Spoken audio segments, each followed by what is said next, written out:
Mort le 25 juin 2009, Michael Jackson avait laissé un immense vide chez l'ensemble de ses fans à travers le monde.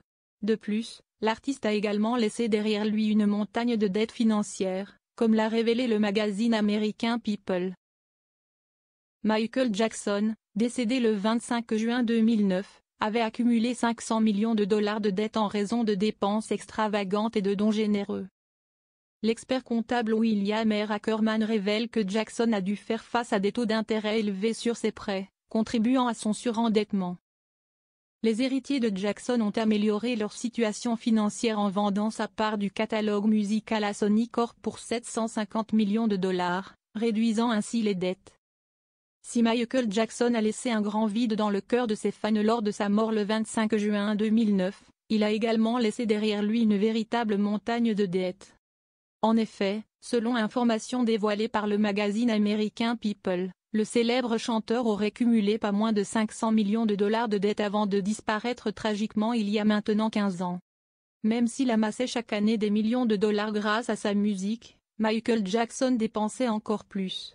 Selon les estimations du Los Angeles Times, le musicien sortait de sa poche jusqu'à 30 millions de dollars par an. La générosité du chanteur le menait à lâcher des fortunes en dons à des œuvres caritatives. Son argent partait également dans des cadeaux, mais aussi des voyages, ainsi que l'acquisition d'art ou de meubles. Michael Jackson, son immense générosité l'a conduit au bord du gouffre financier. Selon le rapport de l'expert comptable William R. Ackerman, Michael Jackson a dépensé beaucoup d'argent en bijoux. Pour financer son train de vie, le chanteur a contracté des prêts dont les taux d'intérêt l'ont amené à être surendetté. Il était à bout de souffle, a ajouté William R. Ackerman.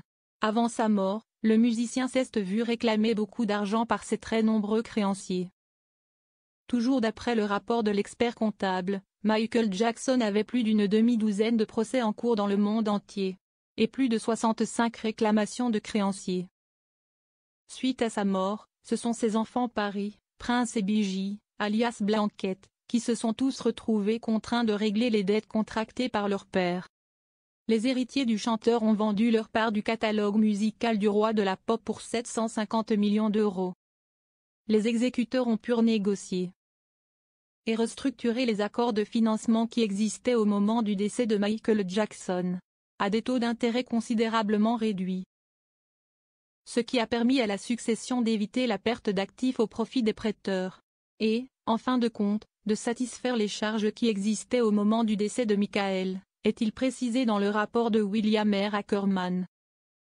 Aujourd'hui, la situation des héritiers de Michael Jackson semble s'être nettement améliorée, surtout depuis qu'ils ont vendu leur part du catalogue musical du chanteur à Sony Corp pour 750 millions de dollars, bien que les exécuteurs aient éliminé les dettes de la succession. Qu'ils aient résolu la quasi-totalité des réclamations des créanciers et des litiges, et qu'ils aient réussi à consolider l'entreprise MJJ en tant qu'entité importante de l'industrie musicale. Il reste des questions commerciales, fiscales et juridiques difficiles que les exécuteurs et leurs avocats continuent de traiter, rappelle toutefois l'expert comptable.